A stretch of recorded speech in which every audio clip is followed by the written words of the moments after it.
Yes. Thank you for being here. I want to follow up on doers.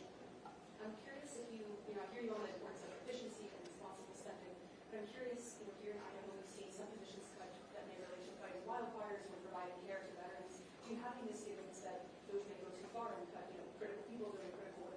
So having talked to President Trump about this, President Trump understands that as much as we have governments too big, as much as the bureaucracy has gotten out of control, he understands that there are certain functions that the federal government should be performing and performing well.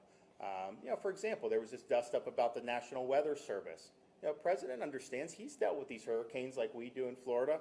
He understood. So he's like, no, we need that. So I think it'll all work out because I know President Trump's view is government's doing a lot of things it shouldn't do, and those are things that we should focus on. But some of the things that are core functions, well, we should do. Now, there's things that happen within those core functions. For example, the Department of Defense, I'm a big supporter of. I'm a veteran. But at the same time, that's a big bureaucracy. And there's a lot of tail bureaucracy and non-tooth, the tip of the spear, that has grown over the years. So paring back that actually frees up more money to be able to do more in terms of lethality. So I think the president totally gets all that.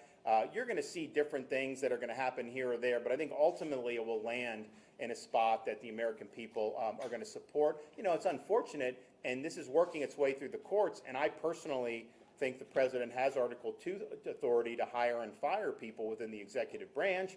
That's not how it's been viewed in the maybe the last 20, 30 years.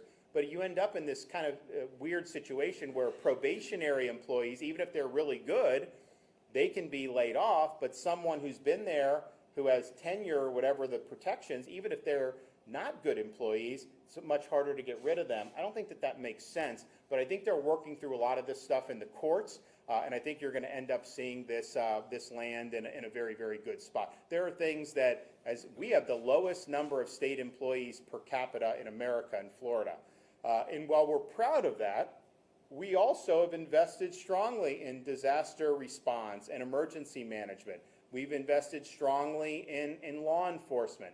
We've invested strongly in education. We've invested strongly in conservation. And I'm doing the biggest environmental restoration in the world with the Everglades. So we've really focused on things that really matter. And I think that's President Trump's view as well. So some of the stuff, I know there's a blip here, blip there. Some of the stuff, I think, quite frankly, is not presented accurately by some of the outlets. But that being said, I do think, I think it'll land in a really good spot.